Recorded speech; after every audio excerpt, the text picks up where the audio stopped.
अस्सलाम वालेकुम नाज़रीन। नसरुल्लाह मलिक साहब के प्रोग्राम में नदीम कुरैशी ने खेलदास ने की हमने को नानी याद करा दी है। और इसार राना साहब ने भी पीटीआई क़यादत जो कि मौजूदा है और उसको सख्त अल्फाज कहे हैं। आए अब इनकी नदीम कुरैशी साहब की और नसरुल्लाह मलिक साहब की गुफ्तगू सुनते हैं। पीटीआई ने लियाकत बाग में जलसा करना था, आपने जलसा करने नहीं दिया, जगह जगह रोका गया। पीटीआई को शिकायत हैं कि तशद्दुद किया गया कारकुनों के ऊपर। मसला क्या है पीएमएलएन के लिए? अगर कोई एहतजाज कर ले, जलसा कर ले, तो जलसा तो एक जमहूरी हुकूमत में हर किसी का हक है। देखें, वज़ीर आला पंजाब मरियम नवाज शरीफ साहबा ने कहा था कि पंजाब में कानून है, पंजाब में कानून की अमल दरामदी है, पंजाब में जो कानून की पासदारी है। अगर कोई कानून तोड़ने के लिए पंजाब में दाखिल होगा तो उसको मुंह तोड़ जवाब मतलब दिया जा। तो ये जो आप देखें, एक सूबे का वज़ीर आला हर हफ्ते यलगार लेकर पंजाब में चढ़ाई करता है, कभी इस्लामाबाद जो कैपिटल है उस पर चढ़ाई करने की कोशिश करता है। मुझे सिर्फ ये बता दें कि क्या पंजाब की केपीके की आवाम अमन नहीं चाहती? केपीके की आवाम तालीम नहीं चाहती? क्या केपीके की आवाम अपने मसाइल का हल नहीं चाहती? क्या केपीके की आवाम तामीर और तरक्की नहीं चाहती? जो ये सारा लश्कर कशी और जो वसाइल उस फितने और फसाद पे खर्च कर रहे हैं, तो केपीके की आवाम कहाँ जाएगी? और मैं समझता हूँ आज जो रावलपिंडी इंतज़ामिया और पंजाब पुलिस को मैं सलाम पेश करता हूँ, जिस तरह फसादियों को और हजूम को जो है दाखिल होने नहीं दिया गया। और कारकुन जो थोड़े बहुत बेचारे आए थे, ये जो गंडापुर का इनकलाब यू टर्न हो गया और ये इनकलाब जो है बढ़ गया, तो उसने मैं समझता हूँ उस कारकुनों को मायूसी हुई होगी। उनको समझना भी चाहिए समझते हैं कि आज आपने जलसा नहीं करने दिया। देखें, हम जलसा अगर लाहौर में आप देखें, मौलाना फजल रहमान साहब ने इज्तिमा बड़ा किया, मीनार पाकिस्तान में पुरअमन इज्तिमा था। तो ये अगर जब 9 मई के बाद इनका जो रिकॉर्ड है, ये फतना और फसाद चाहते हैं। लाहौर जलसा करने दिया था ना खेलदास कोस्तानी साहब, लाहौर आपने जलसा करने दिया, पिंडी नहीं करने दिया। देखें मगर वो इनकलाबी जो कहा था ना मैं पंजाब पे आके हमला करूंगा, तो वो कहाँ भाग गया? आया, पहुंचा नहीं, आज भी भाग गया। मैं सिर्फ ये कहना चाहता हूं, देखें इस वक्त पाकिस्तान की मईशत जो है बेहतर हो गई है, पाकिस्तान की जो मुआशी सूरत हाल बेहतर हो गई है। और वज़ीर आज़म शहबाज शरीफ साहब की क़यादत में पाकिस्तान जिस तेज़ रफ्तारी से वापस उस 2017 की तरफ जा रहे हैं। सिर्फ ये बता दें मेरे भाई, जब भी पाकिस्तान की मईशत बेहतर होने जाती है, पाकिस्तान में इस्तेकाम आता है, तो ये 2014 से इनकी आज तक ये पॉलिसी रही है, ये फितना फसाद इस्लामाबाद में लेकर आना, यहाँ हालात को ख़राब करना, या 9 मई दोबारा, तो ये हम उनको करने नहीं देंगे। सियासी सरगर्मियाँ करना, दूसरी बात ये भी है दूसरी बात ये भी है, देखें इनके जो मौजूदा क़यादत है वो बड़ी समझदार हैं।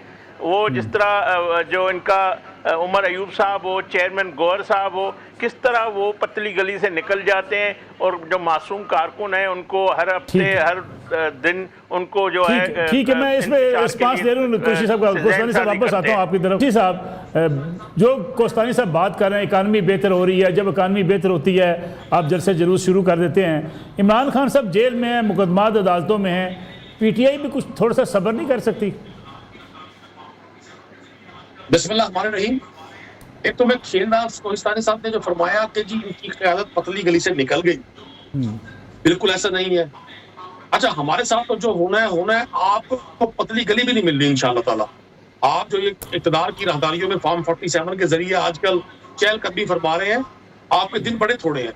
पाकिस्तान की तारीख में ये पहली गवर्नमेंट होगी जो सबसे जल्दी अपने इख्तिताम तक पहुंचेगी, चूंकि ये बददुआओं के साथ, लोगों की तकलीफ के साथ, लोगों की तमन्ना के साथ आगे बढ़ रही है। जहां तक आपने फरमाया, देखें इमरान खान साहब जेल में है, सियासी कहती है, जमीर के कहती है। उन्होंने कोई पाकिस्तान से मनी लॉन्ड्रिंग नहीं की, उनके बेनामी अकाउंट्स में कोई अरबों रुपया नहीं आए। किसी मकसूद चपड़ासी ने उनके एवज दुबई में और लंदन के बैंकों में पैसे नहीं भेजे, ना उन्होंने पानामा में, लंदन में, दुबई में, मिडल ईस्ट में किसी और जगह प्रॉपर्टीज बनाई। वो शख्स रूल ऑफ लॉ की स्ट्रगल कर रहा है, और जो लोग इज्जत के लिए जेलें काटते हैं वो बड़े मोतबर होते हैं। मुजरिम में और इज्जत के लिए जेल काटने वाले शख्स में बड़ा लेकिन फर्क है। नदीम कुरैशी साहब एक मुकदमा जो उनके ऊपर है मलिक रियाज साहब से जो है ज़मीन लेने का, जब उनसे सवाल किया गया था, आपको याद होगा कि भाई आपने मलिक रियाज से बैरिया टाउन से ज़मीन ले ली अल कादर ट्रस्ट के हवाले से, तो उन्होंने कहा कि शौकत खानम को लोग 9 अरब सालाना देते हैं, अब कोई पैसे दे रहा है, वो कैसे, कौन है, कैसा है, मुझे तो नहीं पता। क्या इस छतरी के नीचे इस बात को माना जा सकता है कि अगर एक बड़ा प्रॉपर्टी टाइकून आपको जायदाद दे रहा हो, ज़मीन आपके नाम करवा रहा हो और उसको शौकत खानम के फंड के साथ रिलेट कर दिया जाए, मुमकिन है ऐसा? मलिक साहब, जान की अमान पाऊं, चूंकि आपसे भी जान की अमान पाना बड़ा जरूरी है आजकल। नहीं, मैं तो आपके साथ के वो बम चलाते हैं जो इंसान बर्दाश्त नहीं कर सकता, लेकिन हम चूंकि आपके अन्यास बंदों में और ताबेदारों में है, हम तो बड़ी इल्तिजा के साथ अर्ज कर सकते हैं। इमरान खान ने सर कोई मलिक रियाज साहब से जमीन लेकर को अल कादर पावर प्लांट तो नहीं लगाया, कोई अल कादर शुगल मिल तो नहीं लगाई, कोई अल कादर रियल एस्टेट की कोई नई कॉलोनी तो नहीं बनाई। यार ये पहला मौका है, आप भी मिडिल क्लास को रिप्रेजेंट करते हैं मलिक साहब, मैं भी मिडिल क्लास से हूँ, अच्छी इदारों से तालीम आपने भी हासिल किया। मुझे साहब आपको पता है ट्रस्ट में जब अपनी फैमिली के लोग शामिल होते हैं ट्रस्ट कैसे होते हैं? मेरे लिए तो ये खबर है अभी पाकिस्तान में सूफीज़म पे रहमतुल्लाह अलैहि अथॉरिटी के ज़ेरे इत्माम बनने वाली यूनिवर्सिटी को बतौर करप्शन केस डील किया जा रहा है। उसको अल कादर ट्रस्ट नहीं कहते। 190 बिलियन पाउंड, एक तो ये पाउंड्स के डॉलरों के बड़े हिले हुए हैं, चूंकि इन्होंने सारी जिंदगी यही इकट्ठे किए हैं, तो इन्होंने दानिशा उस केस का नाम भी 190 बिलियन पाउंड रखा। घर तो नहीं रहेगा ना खान साहब, वो अल कादर यूनिवर्सिटी कायम है, बच्चे तालीम हासिल कर रहे हैं, आप विजिट करें, बल्कि मैं तो आपको जलसे पे बता देना, जलसा आज हुकूमत जीत गई, जलसा आप नहीं कर सके। कौन सी हुकूमत जीत गई? ये हुकूमत जीत रही है, ये सारे वुज़रा के लटके हुए चेहरे, ये तो लाहौर में कहते थे लोग नहीं इकट्ठे हुए। वो हमारी मिनिस्टर इंफॉर्मेशन है, जिनको मैं मिनिस्टर झूठ और फ्रॉड का नाम दूंगा कि वो उन्होंने बेचारी ने बोलना ही झूठ होता है। वो खातून है, हमारे लिए काबिल एहतराम है, लेकिन चूंकि उनकी जिम्मेदारी है, लेकिन मैं समझता हूँ इतना झूठ माजी में कभी नहीं बोला गया। इंफॉर्मेशन मिनिस्टर्स गुनाहें इकट्ठी करते हैं अपने लिए, हुकूमतों को तहफ़्फ़ुज़ देने के लिए, अपनी नौकरी पक्की करने के लिए, लेकिन मौजूदा दौर का जो तर्जुमान है, इन्होंने रिकॉर्ड तोड़ दिया झूठ के। वो फरमाती थी जी 1600 लोग थे, 30 फला जगह से आए थे, 20। तो आज ये जो पिंडी को नो गोरिया बनाया हुआ है, और मैं खेलदार साहब को दरखास्त करूंगा, खेलदार साहब सिंध से है, सिंध भी पाकिस्तान है, केपी भी पाकिस्तान है, बलूचिस्तान भी पाकिस्तान है। अली अमीन गंडापुर साहब की सारी एजुकेशन लाहौर की है, वो गवर्नमेंट कॉलेज लाहौर से पढ़ते रहे हैं, उनकी आला तालीम भी लाहौर से है। तो वो अगर लाहौर आना चाहते हैं तो वो पाकिस्तान के शहरी हैं। भाई इसको आप पंजाब की लश्करकशी का नाम न दें, हम बैठे हैं पंजाब के बेटे। आपने जो नई इस्तिलाह इजाद कर दी है पंजाब, पाकिस्तान पर दुनिया ने लश्करकशी की हुई है। ये IMF के जो कर्ज के तौक आप पाकिस्तानी कौम के गले में डाल के बगले बजा रहे हैं, ये कोई मेडल ले रहे हैं आप लोग? लेकिन कुरैशी साहब जो अली अमीन गंडापुर साहब हैं, काबिल एहतराम हैं, CM एक सूबे के, उनकी जो लैंग्वेज है, मैं ढोल बाजे से आऊँगा, बारात लेकर आऊँगा, जिस किस्म के वो ललकार रहे होते हैं, ये एक महज़ब चीफ मिनिस्टर की ज़बान हो सकती है? अच्छा, मैं भी इसको मुनासिब नहीं समझता था, लेकिन जब पंजाब की सीनियर मिनिस्टर मरियम औरंगजेब साहब ने अपनी प्रेस कॉन्फ्रेंस में कहा कि तो हम तो जी बैंड बाजों का इंतजार करते रहे। अच्छा, मैं बड़ा हैरान हुआ इस बात पर, तो ये कौन सी इनकी ट्यूनिंग थी आपस में जो वो बैंड बाजे लाना चाह रहे थे और वो इंतजार कर रही थी? ये मेरे लिए बड़ी खबर थी। तो जब भाई मियाँ बीवी राजी तो क्या करेगा काजी? जब अगलों का एतराज नहीं है, हुजूर मलिक साहब आप और मैं एतराज करने वाले कौन है?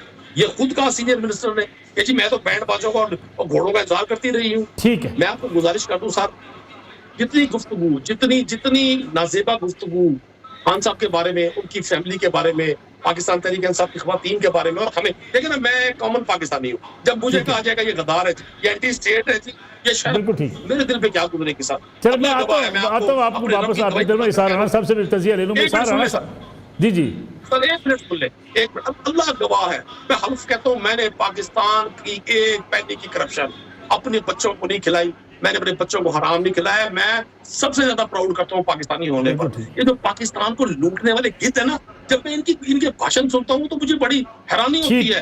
अनोखा मुल्क है सर, रहने वाले। मैं आपको पॉइंट ऑफ व्यू आगे आपको पॉइंट ऑफ व्यू यहाँ पर आज एक वीडियो भी हमने देखी कि उमर अयूब साहब खड़े हैं बहुत दूर, कारकुनों के ऊपर जो शेलिंग हो रही है, कारकुन पुलिस के साथ लड़ रहे हैं, उनको रोका जा रहा है, लेकिन लीडर्स कोई काफ़ी दूर वीडियोस बना रहे हैं, मज़े से आराम से खड़े हैं। यही एतराज़ पीटीआई के बाद लोग करते हैं कि जो उनकी लीडरशिप है इस वक्त वो ही संजीदा नहीं है। मैं ना मलिक साहब, हम जो बचपन में जवानी में क्रिकेट खेलते थे, शादरे में हमारा मैच था, तो जो हमारा कप्तान था ना वो हर बॉल पे अपील करता था, अंपायर से बहस करता था। वो बात बड़ी, वो लड़के शादरे वाले थे, उन्होंने सन फूट छटे। जब हमें मार पड़ी थी तो हमने देखा कप्तान किथे, कप्तान गायब। वो खैर जब मार वार खा के हम खुने सुझा के गए तो वो दरख्त पे नीचे बैठे। हमने कहा कप्तान जी तो लड़ाई शुरू की थी, आपे गायब हो गए। कहता कप्तान का काम है सिर्फ हुक्म देना, बाकी खिलाड़ियों का काम है मुकाबला करना। तो ये सारे ही जो कप्तान है, गौहर अयूब हो, ये सारे वही लोग हैं, ये वो विचोलने हैं जो लड़ाई बढ़ा के खुद कोने पे जाके खड़े हो जाते हैं।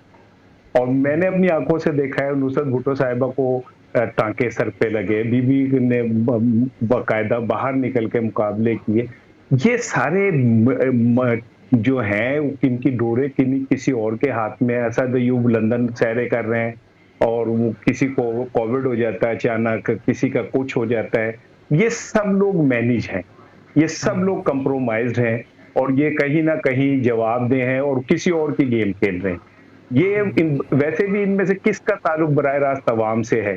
पीटीआई के वर्कर ने बहरहाल आज पिंडी में ये साबित कर दिया कि वो निकल सकते हैं, वो मुकाबला कर सकते हैं। उन्होंने जो आज पिंडी में जितनी कुछ फेस किया है, ये hats off to PTI worker. मैं ऊपर की लीडरशिप को तो मानते ही नहीं, वो गंडापुर भी वापस चले गए शेलिंग वेलिंग देख के। तो मेरे जाती राय ये है कि आप खाली गौहर अयूब की ना बात करें, जिन्नू पनोही ला ले गए तो आप देखेंगे कि सिर्फ वर्कर मुकाबला करेगा, सिर्फ वर्कर बाहर निकलेगा। ये लोग सिर्फ तस्वीरें बना के प्रेस रिलीज जारी करके या प्रेस कॉन्फ्रेंस करके अपनी जान छुड़ा लेंगे। अगर आज मलिक साहब, मैं एक जुमला और आपको अर्ज कर दूं, अगर आज इमरान खान जिंदा है तो वो इन लीडरों की वजह से नहीं जिंदा। इन्हां दा बस चले उन्होंने हथी मार देन ते ओदी कबर दी मट्टी बेचन। ये सिर्फ वर्कर हैं जिन्होंने उसे जिंदा किया हुआ है। ये वर्कर हैं जो आज भी उसके साथ खड़े हुए। मुझे इस लीडरशिप से कोई बेहतरी की कोई उम्मीद नहीं है, कतई नहीं है। बिल्कुल ठीक। मलिक साहब सुनते हैं, 8 फरवरी को किसी लीडर को वोट नहीं पड़ा है। मैं कुरैशी साहब मेरे भाई हैं, वोट सिर्फ इमरान खान को पड़ा है। इन लीडर्स में से किसी को नहीं वोट पड़ा, ना इन लोगों ने इलेक्शन कैंपेन चलाई, सिर्फ इमरान खान को वोट पड़ा है। और दूसरी चीज मैं ये कह दूं कि ये जिस तरह पीटीआई के लीडर्स भाग रहे हैं, इन्हें तो नून लीग में होना चाहिए, क्योंकि ये तो उनका काम है भागना, इनका काम तो नहीं है। इनका काम तो सामने आके फेस करना है चीजों को। पीटीआई की शनाख्त ही है, कब इनके इमरान खान ने तो सिखाया ही है कि लीड फ्रॉम द फ्रंट, तो इन्हें फ्रंट पे आके खड़े होकर लड़ना चाहिए। और एक चीज आखिरी, आपका प्रोग्राम को जी तो नाज़रीन आपने सुन लिया है असार राना साहब के और नदीम कुरैशी साहब ने कैसे चित्र रोल किए हैं नून लीग की, और नसरुल्लाह मलिक साहब की भी। और तो असार राना साहब तो इतने तक भी कहे गए हैं कि भी मौजूदा क़यादत जो पीटीआई के हैं, मैं तो इसको मानता भी नहीं हूँ। सिर्फ अवाम ही है जो इमरान खान के लिए निकल आती है, और इमरान खान को जो वो इलेक्शन में वोट पड़ा है वो अवाम ने ही डाला है, जो कि अवाम ने ही वोट डाला है 8 फरवरी को। और अवाम ही की वजह से आज इमरान खान मशहूर लीडर बन चुके हैं।